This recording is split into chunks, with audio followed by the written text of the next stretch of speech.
જય શ્રી કૃષ્ણ બધાને। તો આજે સવારમાં જલ્દી કામ પતાવવાની ઉતાવળ હતી, કારણ કે જે આંધ્રપ્રદેશના બે બાળકો મારા ઘરે હંમેશા આવે છે ને, તમે બ્લોગમાં જોયેલા છે, સાંઈ પ્રિયાંશી અને સાંઈ ચેતન, તે લોકો છૂટી જઈ રહ્યા છે અને તેણે ઈચ્છા દર્શાવી હતી કે પાણીપુરી ખાવી છે। તો બસ મારે પાણીપુરી બનાવવાની હતી તેમના બધાની માટે, એટલે સવારમાં મેં કામ ઉપાડ્યું હતું। યુપી હોય, ગુજરાત હોય, ગેસ્ટ રૂમ હોય કે આપણું ઘર હોય, સૌથી પહેલાં ઝાડુ પોછા બર્તન તો કરવાના જ। અને અત્યારે યુપીમાં એટલે કે ઉત્તર પ્રદેશની અંદર 9 તપા ચાલી રહ્યા છે। 9 તપા એટલે કે 9 દિવસનો સખત તાપ પડશે એવો રોજ એલર્ટ ફોનમાં આવે છે કે ઝાંસી જનપદમાં ભીષણ ગરમી પડશે એમ। તો આ 9 તપાથી બચવું તો મુશ્કેલ છે, કારણ કે આપણે તો ઘરે ને ઘરે રહીએ છીએ, પરંતુ ફૌજી અને બીજા બધા પુરુષો જે બહાર કામ કરવા જાય છે તેમને માટે તો મુશ્કેલ જ છે। અને કામ કરવામાં સૌથી સારામાં સારું ગુજરાતીઓ માટે હોય તો તે અંબોડો। પહેલાં મને અંબોડો લેવો પણ ન આવડતો અને હું લેવામાં પણ શરમ આવતી, પરંતુ હવે હું અંબોડો લેવા પણ માંડી છું અને મને આવડી પણ ગયો છે। તો અંબોડો સૌથી વધારે કમ્ફર્ટેબલ છે। અને ભગવાનના ગીત લગાડી અને મારી જેમ કોણ કામ કરે છે તે કોમેન્ટમાં જણાવજો, કારણ કે સૌથી પહેલાં તો ભગવાનના ગીત અથવા કોઈ પણ ગીત લાગવા જોઈએ અને ત્યારબાદ કામ કરવાની મજા જે આવે એ મજા અલગ જ છે। તો સૌથી પહેલાં તો મેં ઝાડુ એટલે કે સાવણી કાઢી હતી આખા ઘરમાંથી। ત્યાં ધર્મ ઉઠી ગયો હતો, મેં કીધું હતું થોડીક વાર બેસ, પોતાવાળા મારા હાથ છે। પછી સાંજના હું અને ધર્મ નીકળ્યા હતા કોમ્પ્લેક્સ જવા માટે, કારણ કે સવારના ટાઈમમાં તો જરાય હિંમત ચાલી નહોતી, એટલો બધો સખત તાપ હતો, 47 ડિગ્રી જેટલું તાપમાન પહોંચી ગયું હતું। તો સાંજના ટાઈમે પણ 5 વાગ્યા પછી પણ આટલો બધો તાપ લાગતો હતો અને અમારી પાસે જો બેગ ન હોય, અમારી પાસે આવું કેરી બેગ હોય જેને લઈને કોમ્પ્લેક્સ જતા હતા। અને હું માયક લઈને ગઈ હતી, પરંતુ ખબર નહીં માયક ચાલુ નહીં થયું હોય। તો આજ હું વાત માયકમાં પણ કહી રહી હતી કે સ્વર્ણાએ કીધું હતું કે પાણીપુરી ખાવી છે, અને મેં કીધું હતું કેમ નહીં। આપણે બીજા પાસે જમીએ એ બહુ મોટી વાત કહેવાય, પરંતુ કોઈ આપણી ફ્રેન્ડ, આપણી બહેનપણી મોકળાશથી આપણી પાસે કોઈ પણ વસ્તુ બનાવવી માગે કે આજે આ ખાવાની મને ઈચ્છા છે, તો એ આપણા માટે બહુ મોટી વાત છે કે એ પૂરતા મોકળા મનથી આપણને ખુલ્લીને કહી શકે છે। તો મારા માટે તો બહુ મોટી વાત છે। ને આમ પણ આપણે ગુજરાતીઓ બીજાને જમાડીને જમવાવાળા, એટલે અમે કોમ્પ્લેક્સમાં સામાન લેવા જઈ રહ્યા છીએ। અને તડકો અત્યારે 6 વાગી ગયા છે, છતાંય તડકો તો સખત લાગે છે।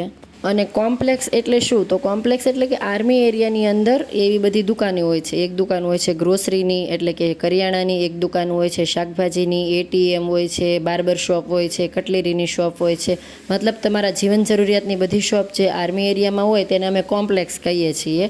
વધારે તો હું બતાવી નથી શકતી, ઘણા બધા ફૌજી વાઇફ તેમના વિડીયોમાં ખુલ્લેઆમ ફૌજી એરિયા અને ફૌજી વસ્તુ બધી બતાવી દે છે, પરંતુ તે ઉપરથી મનાઈ છે બતાવવાની, છતાંય બતાવે છે। ચાલો એમને જેમ કરવું હોય એમ, પરંતુ જેટલું મારાથી બની શકે એટલું હું નથી બતાવતી।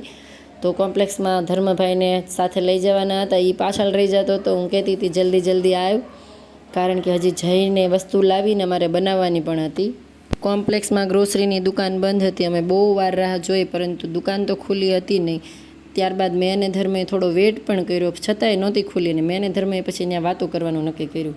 ઘણી બધી વાર રાહ જોયું, પછી ખબર પડી દુકાન ખોલી ત્યારે કે અમારે જે જોઈએ છે વસ્તુ તો એમાં હતી નહીં। તો પછી મોચીભાઈ પાસે મેં મારું ચપ્પલ સેજ ઊંચું થઈ ગયું હતું તેને ચિપકાવી દીધું, અને ત્યારબાદ અમે જે લેવા ગયા હતા એ તો અમને મળ્યું નહીં।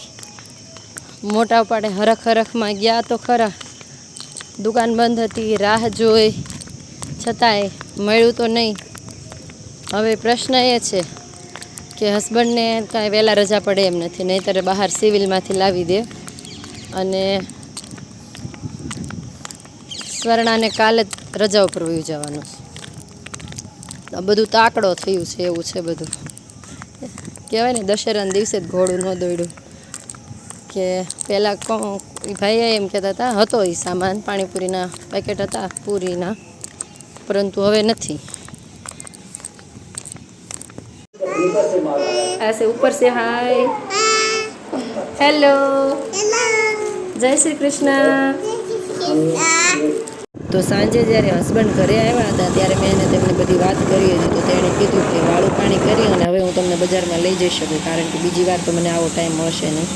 તો પછી સીધા અમે પહોંચી ગયા હતા ઘંટીએ, ત્યાંથી લોટ લીધો હતો અમારા ઘર માટે, પછી સંચળ, કારણ કે પાણીપુરીના પાણીમાં સંચળનો બહુ મોટો રોલ છે। તો ગ્રોસરીની દુકાને જઈ અને બજારમાંથી એવું બધું લીધું હતું, ને ડાયરેક્ટ હવે બીજા દિવસે હું તમને મળી રહી છું।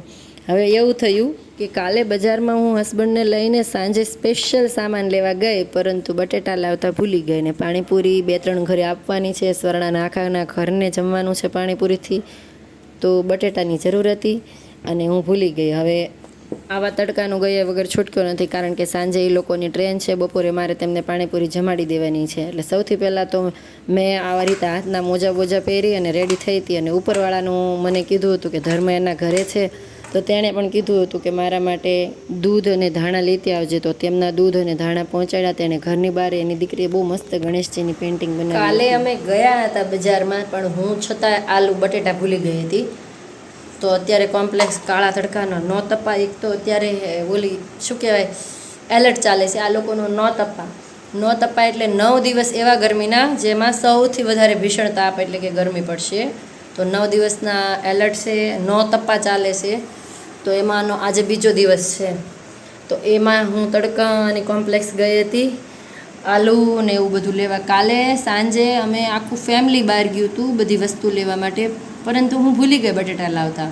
ટોપલીમાં મેં જોયું જ નહીં, અત્યારે મેં જોયું. પછી હસબન્ડને ફોન કરવાનો તો કાંઈ બોલો જ નહોતો, કારણ કે તો કે કાલે જ હજી ગયા હતા અને આમે એ આવે 1-2 વાગે 1 વાગે, ત્યાં સુધીમાં તો આપણે બનાવવાનું હોય. તો પાણીપુરી બનાવવાનો પ્લાન છે અને આલુ બટેટાને બાફવા રાખી દીધા છે. અને અત્યારે હું તૈયારી કરી રહી છું પાણી બનાવવાની. તો પાણી બનાવવા માટે સૌથી પહેલાં તો લસણનો બહુ મોટો હિસ્સો છે એમાં. તો લસણ ફોલવાનું છે, પછી ફુદીનો, ધનિયા અને એનું પાણી, અને બટેટા અને પૂરી લઈ આવ્યા છીએ કાલે, તો એને પણ તળશું. તો આજે કાલે સામાન લઈ આવ્યા હતા એ બધો સામાન, જેમાંથી મને આ ગોલ મોલ પાણીપુરી મળી હતી. અને સૌથી વધારે તો મેન આ પાણીપુરી અને સંચળ માટે ગયા હતા, કારણ કે મને અહીંયા સંચળ નહોતું મળતું. અહીં તેને કાલા નમક એટલે કે બ્લેક સોલ્ટ કહેવામાં આવે છે ને આપણે ત્યાં એને સંચળ કહીએ. અને આ પમ્પકિન સીડ અને સનફ્લાવર સીડ એટલે કે સૂર્યમુખીના અને પમ્પકિનને શું કહીએ આપણે, કોળું, તેના બીજ લઈ આવી હતી હું હસબન્ડ માટે. તેને ઘીમાં રોસ્ટ કરી અને આપીશું એટલે એ અહીં ખાઈ શકે. અને મુખવાસમાં નાખવા માટે તલ, અખરોટ અને ધાણા પાવડર પણ ખૂટી ગયો હતો, એ પણ લેતા આવ્યા હતા. અને ગ્વાલિયરથી તેઓ જે ગોળ લાવ્યા હતા એ આવો ઓગળી ગયો હતો, જો ઉનાળાની કમાલ, જાણે એમ લાગતું હતું કે મેલ્ટેડ ચોકલેટ હોય. તો ધનિયા એટલે કે ધાણા, ફુદીનો, લસણ એ બધું નાખી અને મેં એકવાર પીસી નાખ્યું, પરંતુ પછી મને યાદ આવ્યું કે મેં મરચાં તો નાખ્યા જ નથી. પછી 2 મરચાં શેડિયા જે તીખા આવે એને નાખી અને ફરીને કર્યું, કારણ કે બાળકો ખાવાના હતા એટલે બધું તીખું પાણી નહોતું બનાવવાનું. પછી ત્યારબાદ એની અંદર લીંબુ અને ગોળ, જેટલી ખાંડનો ઓછો ઉપયોગ થાય એવી કોશિશ કરું છું ને એની જગ્યાએ હું ગોળ વાપરું છું. તો લીંબુ અને એનો ઉપયોગ કરી અને પાણી બનાવ્યું. અને આ ગોલ મોલ પાણીપુરી હતી, તો હું હંમેશા પાણીપુરી કે કોઈ પણ પેકેટ હોય ને એને સૌથી પહેલાં જોઉં કે એની અંદર કેટલા ફેટ છે, આ તે ન્યુટ્રિશન, અને સૌથી પહેલાં તો એ બન્યું છે ક્યાં. તો એની આદત પ્રમાણે હું જોતી હતી ને મેં જોયું હતું એનું મેન્યુફેક્ચરિંગ તો અમદાવાદમાં જ થયેલું છે. આ તો આપણા ગુજરાતની પાણીપુરી નીકળી, તો હું પણ રાજી થઈ ગઈ. અને આ નાની એવી છૂટકુસી કડાઈ મેં ચડાવી દીધી હતી, કારણ કે મોટી કડાઈની અંદર તેલ બહુ ઝાઝું લેતું હતું ને અહીંયા ગેસ્ટ રૂમમાં આપણા હિસાબથી તો કડાઈ હોય નહીં. અને આ ગોલમોલ પાણીપુરી સાચે તળાઈને સરસ ગોલમોલ થતી હતી અને સરસ તળાની હતી. ત્યારબાદ સ્વર્ણાને ફોન કર્યો હતો, પરંતુ તેને થોડી તકલીફ હતી, એટલે મેં વિચાર્યું કે હું હવે તેના ઘરે જ દઈ આવું. એટલે પાણી, બટેટા, પૂરી બધું તૈયાર કરી નાખ્યું ડબ્બામાં અને એને ઘરે પહોંચાડી આવી હતી. પછી ઉપર મહારાષ્ટ્રીયન દીદીના ઘરે પણ પહોંચાડી દીધું ને હવે અમારી ફેમિલીને જમવા બેસવાનો વારો આવી ગયો હતો. ફોજી સાહેબ ઘણા સમય બાદ ઘરની પાણીપુરી ખાઈ રહ્યા હતા, કહેતા હતા બહુ સરસ બની છે. મેન રોલ તો આમાં પાણીનો જ હોય છે. જો આપણે ઘરે હોઈએ તો ત્યાં સેવ અને ચણા વગેરે હોય, પરંતુ અહીંયા તો એ બધું અવેલેબલ હતું નહીં. પરંતુ જે હતું એનાથી મસ્ત પાણીપુરી બનાવી હતી. અને ઉપર મહારાષ્ટ્રીયન દીદીના ઘરે પણ હું દેવા ગઈ હતી, તેમના રિએક્શન પણ બહુ સરસ હતા. એને તો ત્યારે ત્યારે એક પૂરી ચાખી પણ જોઈ હતી કે યાર બહુ સરસ બની છે. અને આમ પણ ઉનાળામાં ફુદીનાનું, ધાણાનું પાણી છે એ આપણા શરીરને ઠંડક પહોંચાડે. અને પાણી સૌથી પહેલાં મેં પાણી બનાવી ડબ્બામાં ભરી અને એ ડબ્બો મેં ફ્રીજમાં મૂકી દીધો હતો, એટલે પાણી મસ્ત ઠંડુ બની ગયું હતું, એટલે ખાવાની મજા આવતી હતી. અને એ બાપ દીકરાએ તો જમી લીધું. ને મારી આદત છે કે હું મારાથી જલ્દી જમાય નહીં, એટલે હું તો નિરાતે આરામથી જમતી હતી. અને આમ પણ આપણે છોકરીઓ માટે પાણીપુરી તો આમ કહેવાય કે જ્યાં મળે ત્યાં દાબી લઈએ એને જેવું છે. તો પાણીપુરી હોય એટલે આપણે લંચ એમાંય આપણે બપોરે પાણીપુરીમાં જ કરવાના હતા. તો અહીંના લોકોને એ બધું બહુ એવું લાગે કે તમે લોકો તો નાસ્તાને પણ લંચ અથવા ડિનર કરી નાખો. સાંજે ઢોસા બનાવો તો તમારું ડિનર પતી ગયું, તમે ભજીયા ગોટા બનાવો તો એ પણ તમારું ડિનર પતી ગયું. તો મેં કીધું તો તમારે શું હોય? તો એ કે અમારે તો એ નાસ્તો ગણાય, પછી ત્યારબાદ રોટી સબ્જી દાલ આવે એ ડિનર ગણાય. મેં કીધું ના, અમારે ગુજરાતીઓને એ શાંતિ, કોઈ પણ સ્નેક નાસ્તા તરીકે પણ બનાવો તો એ અમારે વાળું જ ગણાય. જો સાંજે ગોટા ભજીયા હોય પછી પાછળથી રોટલા ન ઘડવાના હોય, જે ના ખાતા હોય એની માટે હોય, બાકી તો બસ અમારા માટે આ જ અમારું ડિનર કે આ જ લંચ છે. તો કહેતા હતા કે હા એટલે જ તમે બધા ગુજરાતીઓ ફિટ એન્ડ ફાઇન રહો છો. મેં કીધું હોઈ શકે, એ પણ એક કારણ હોઈ શકે છે, પરંતુ એમની વાત પણ સાચી છે. મેં આટલા વર્ષ ફોજમાં વિતાવ્યા છે અને એ લોકો પકોડા બનાવે, ભજીયા બનાવે કે કંઈ પણ નવું બનાવે સ્નેક, તો એને એઝ અ નાસ્તા તરીકે જ કરે. એની માટે જમવાનું તો એ એટલું બધું જમી લે, છતાંય પાછળથી ફરીને જમવાનું બનાવે. અને આપણે તો એ જે બનાવ્યું હોય એ જ આપણા માટે આપણું બપોરનું ભોજન કે રાતનું ભોજન ગણાઈ જાય. પછી ફોજી સાહેબે બનાવી નાખી હતી લસ્સી, એટલે કે દહીંની અંદર ખાંડ ભેળવીને ફેટી નાખી હતી ને લસ્સી બનાવીને પીધી હતી. હવે આવું મસ્ત જમવાનું જમી અને નીંદર કોને ન આવે? પરંતુ આ ધર્મને ક્યાં નીંદર આવે છે? ના એને સૂવું છે, ના મને સૂવા દેવું છે. ફોજી સાહેબ તો હે મસ્ત સૂઈ ગયા છે ને જો આને મસ્તી સૂજી છે અત્યારે. આવી કાળઝાળ ગરમીમાં અમે બંને મસ્તી કરી રહ્યા હતા ને હું તેની આગળ ડાયરો કરાવતી હતી કે ચાલ ગુજરાતની ડાયરો જે હોય ને એ ડાયરો કરતું, કારણ કે નવી પેઢીને પણ ડાયરો તો આવડવો જ જોઈએ ને. તો બસ આવી રીતે મસ્તી મજાક કરી રહ્યા હતા અને હું કહેતી હતી તું તો સૂઈ જા, મારે તો કામ છે, પરંતુ એને પણ નથી સૂવું અને મને કામ કરવા નથી દેવું. તો બધી પાણીપુરી અમે ચપાચટ બોલાવી ગયા હતા અને આટલું અમથું ખાલી પાણી વધ્યું હતું, બાકી પાણીપુરી બધી ખતમ. તો આવી સુંદર બની હતી તો ખતમ તો થવાની જ હતી. ખાઈ ખાઈને જે આ બધું વાસણ ને આ બધું કરવું ને એ બહુ મુશ્કેલ છે, કારણ કે એકવાર જમી લઈએ, એ પણ ભરપેટ જમી લઈએ ને એટલે આમ થાય કે હવે બસ કાંઈ કોઈ બોલાવે નહીં તો સારું. અને ધાણાને ટિશ્યુ પેપરમાં રાખવાથી તે સારા રહે છે. આ છે મારી આજની ટીપ. અને ટિશ્યુ પણ મોટા મોટા લઈ આવ્યા હતા ફોજી સાહેબ, તો એને ત્યાં ગોઠવા અને રસોડાની હવે હાલત જોઈ અને મને ચક્કર આવતા હતા. પાણીપુરી બનાવવા તો નાખી, બધાને ખવડાવી પણ દીધી, પરંતુ હવે આ રસોડું સાફ કરવાનું, ઓ બાપ રે, કારણ કે એવું યુદ્ધ ખેલાણું હોય ને એવું રસોડું પડ્યું હતું કે અહીંયા એક યુદ્ધ ખેલાઈને ગયું છે. તો હવે ક્યાંથી શરૂ કરવું ને સમજમાં નહોતું આવતું.